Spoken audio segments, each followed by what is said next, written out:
Thank you so much for tuning in to Kev's TikTok reactions right here. Starting off with numero uno right here. Where Agenda 47 actually is Trump's plan day to day, what he will do if he is elected again. So let's talk about it. First, the proposal would, quote, dismantle the deep state by stripping tens of thousands of career government employees of their civil service protections and essentially begin mass firings of federal employees. On day one, he would order ICE to conduct the largest deportation in America's history. He would reinstitute his Muslim ban and would start building the wall again. He would institute a set of tariffs of 10% on most foreign goods, which will only drive American costs up. He would ask Congress to pass legislation establishing that there are only two genders in America, and would push Congress to pass legislation that prohibits hormonal or surgical intervention for transgender minors in all 50 states. He would also terminate the Department of Education completely, force homeless people off the streets by building tent cities, and he would send National Guard officials to cities like Chicago and New York to deal with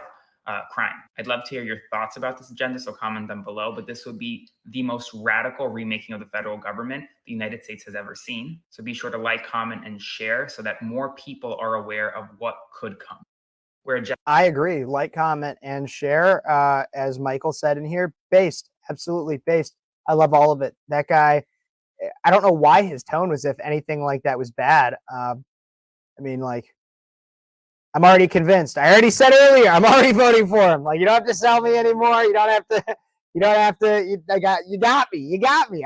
You're preaching to the choir, bud. It was an absolutely great Trump ad. I love that one. Okay. Next one. We have this one, which apparently also is somebody with a little bit of Trump derangement syndrome. Let's take a look and listen to this lady right here. Oh, here we go. Why aren't we calling for the felon to step down? Why are we not calling for the felon to step down? Everyone's calling for Biden to step down. Why aren't we calling for the fucking felon to step down? What the fuck? Even the media is like, oh, Biden, step down, step down. Hello, rapist, felon. What, where? Why aren't we asking in an overall way? Why is the media not saying front page, get the felon to step down? Why is it front page, Biden should step down? And all you MAGA, don't even, okay? Don't fucking even. You're fucking voting for a rapist, okay? So why aren't we calling for the felon? Okay. Also, the Trump is a rapist thing has been debunked so many times. However, Ashley Biden's diary, Joe showering with his daughter. Like, we're not gonna talk about that, sweetheart. Come on. Along with that, I also love, this is something I've been thinking about a lot recently. I think it's so crazy to me that all these people, all these liberals are like, Trump is a convicted felon and he's running for president. And like, we could talk about the Hunter Biden thing, sure. But I also remember, when it was like a huge thing several years ago, that Republicans didn't want to let certain felons vote and Democrats wanted to let all the felons vote. And they were like, felons are people too, and they deserve to be a part of our democracy. And now being a convicted felon, Trump's a convicted felon.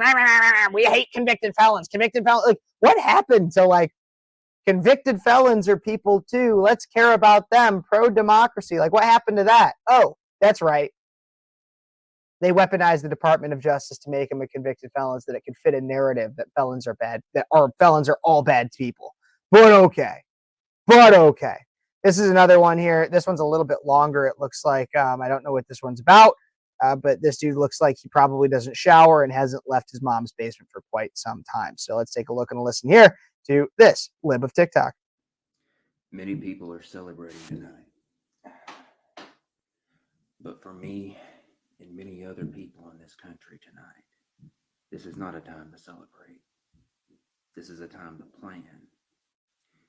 It's come to the point where myself and everyone in my close circle of friends are talking about getting visas if they need to escape to another country, or the prospect of being an illegal immigrant in another country within the next 2 years. I myself have to think about what my plan of action is going to be. Do I try to flee to another country? Do I stay behind and fight? Or do I cower and let the fascists get me? Those are my three options that I have to think about. And my lifespan literally depends on whether or not I'm out of this country in time, or if I want to stay behind. Because as someone who happens to be a homosexual and atheist, non-believer in any deity, I am going to be public enemy number one when the fascists come. If they do catch me, they will do very terrible things to me and my body before unaliving me. Just like what happened in Germany a century ago to certain groups of people. I'm in one of those groups. So tonight, the sounds of all these explosions around me brings me a feeling of dread. And a feeling like this is a bad dream, a nightmare that I want to wake up from, but I can't wake up. That's what many people who are part of minority groups in the US are going through tonight. I am one of millions of people having these thoughts right now. Always stand up to fascism and free Palestine. Yes. Free the terrorists. What a dumbass. No, this guy's just playing the victim Olympics. I mean, hear how I mean, just looking at this man. So he says in there he happens to be a homosexual. He just happens. Like, it just, I love how it just happens to be a homosexual. It's like a little spicy thing that happens to him. No, this man is playing the victim's Olympics because by all available metrics, if he didn't have this tirade, most lefties would look at him and be like, "You're a white guy. You're not oppressed at all." He's like, no, don't worry. I take it up the butt. I'm a victim too. Free terrorists. Like, this is what this guy does. He's playing the victim Olympics, and he's crying because he doesn't actually have real problems in his life. So he creates them because apparently he seems like he would wear fedoras. Yeah, probably. I don't know. Maybe he should take that up as a hobby instead of just being an idiot. But if he does decide to leave, good riddance. If you don't want to be here, no one's forcing you.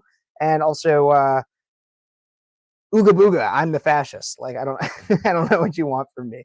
These people are hilarious. Let's take a look and a listen to this next one right here. This guy looks hilarious just as much. So some straight men are attracted to trans women who haven't had bottom surgery. This is very disconcerting and confusing to women when they find this out, because they think, well, if she hasn't had bottom surgery, then, and you want to play with that part of her, then you can't be 100% straight. But that doesn't make sense, because you have to remember that these are still women. No, they Trans women are women. No, they are. They are female. The attraction to her is from the waist up, but it can also be from the waist down. And they can experience pleasure playing with that person from the waist down. But that act, again, doesn't indicate a sexual orientation. It indicates an attraction to the person, to the woman, the trans woman. Actually, some of these men are attracted to gender fluidity, in that the person exhibits both male and female body parts. And that's attractive to them. Just like some gay men are attracted to trans men who haven't had bottom surgery. That doesn't make them bi, it doesn't make them straight. Okay, so this is, again, playing like the woke Olympics of everything is like just how crazy and unintelligible can I make every part and every facet of life. And if you're spending this much time thinking about all of this, then please get a job, because or like do something. But to be very, very clear, if you enjoy having sex and consistently have sex with somebody of the same sex, they weren't calling, also, yeah, by the way, they were never calling this same gender marriage when they were talking about having gay couples get married. It was never same gender marriage. And as far as I'm concerned, these people are transgender. So even by this person's same logic, it would be gay. If you are a man that has sex with other men, you are gay. Trans women are not women.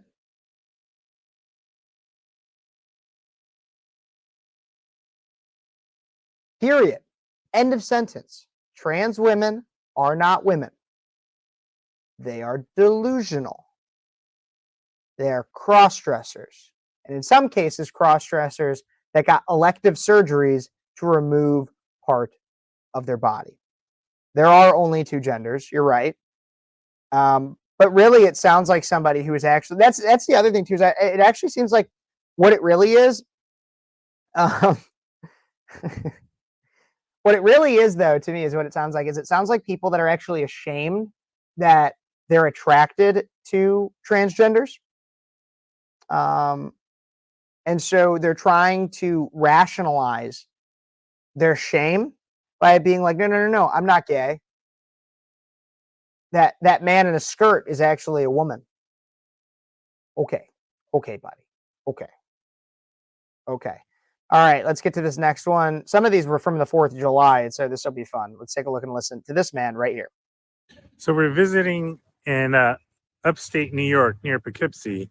Lots of farm country, lots of American flags and Blue Lives Matter flags, and it was really making me uneasy. And then we came to this cute little town called Hudson. I guess it's a famous whaling town. And I see a lot of flags like this. Totally felt my nerves come at ease. Isn't that interesting? I'm not even gay. I think that says a lot when the American flag freaks me the fuck out. And I see a few pride flags, and then I know I'm among nice people. Just saying. Sure, okay, have those feelings. It does say a lot. He's right. It does say a lot, but it doesn't say a lot about the people that wave American flags. It says a lot about the state of our current country and the state of our media, in which you have been brainwashed into believing that pride in your country is in some way something you should feel threatened by or worried about. And for some reason, you believe it's better to be proud of sin and sexual degeneracy rather than actually being proud of your country. So I guess that's the way that man works. Let's take a look and listen to this next one of this lib of TikTok. It's that time of year again where white people can't wait to get really tan. And Latinos también, bronceaditos, quemaditos. If you're a white person, you can't wait to get super tan and you can't say Black Lives Matter and you're not an ally and you can't stand for your Black, brown, indigenous, people of color, friends and family, then do everyone a favor and tanning is not for you. So thank you. What she doesn't know is tanning isn't for me because I'm Irish. All lives matter. And my girlfriend is an Indian, not the not the dot kind. She's the feather, like, whoa, whoa, whoa, and she tans. So I can't be racist. So yeah, get on my level. Be Irish like me. You're not allowed. You Latina girl, you're not allowed to be pale. That's culturally appropriating my people. You're not allowed to burn. If you get a sunburn, you're a racist against my people. Just saying. Okay. Next, last and final one from this clearly mentally stable individual.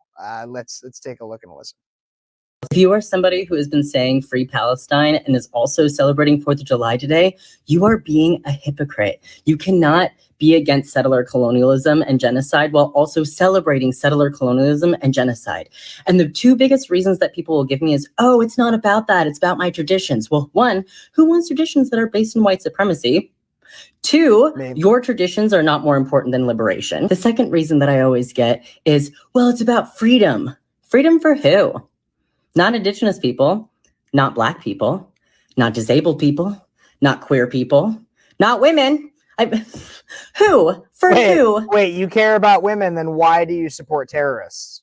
Okay. Whose freedom are you really celebrating besides white, cishet, non-disabled, wealthy men? Fuck that. Also, fuck the fireworks.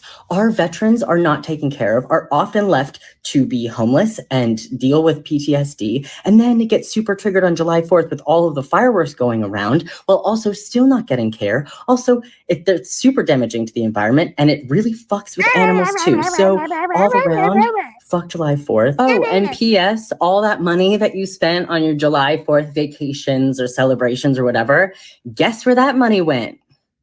Guess where that money went? I'm just saying, if you're going to be about liberation, then you have to also follow through, especially if you're white. Okay, I actually agreed with something that this thing said. And so I'm going to play the very beginning of this because this is the part that I agreed with right here. Somebody who has been saying free Palestine and is also celebrating 4th of July today, you are being a hypocrite. Pause. I agree. If you are somebody who has been saying free Palestine and you are celebrating the 4th of July, you are being a hypocrite. Not because of supporting white supremacy and colonialism and you're not standing in solidarity with your black and brown and gays and blah, blah, blah, blah, blah. No, not because of any of that. The reason you're a hypocrite is because Palestine is a essentially religious fascist state. America has no defined religion, is based in Judeo-Christian values, but is still not, we have no established religion. It's a part of our First Amendment. We're not establishing a religion. And we are much more free. Like this person is like, black people aren't free. Women aren't free. Gay people aren't free. Go over to Palestine. See how free they are over there. And like, that's not even like the best argument. Like, I mean, it contradicts direct. I mean, it perfectly beats out any argument for Palestine. But then even along with that, the second part is you are relatively free here. Like compared to anywhere else in the world. Anywhere else in the world. I appreciate everybody tuning in, no matter where you were tuning in from and wherever you were. Make sure you go check out Speechless with Kev. I would appreciate it. Don't forget to like this video wherever you're watching from. Like this video, subscribe to the channel, comment what you think, share it with your friends. Everybody, thank you so much for tuning in. I hope you had a beautiful and blessed 4th of July. God bless you. God bless America. And until next time, thank you so much for tuning in and watching Speechless.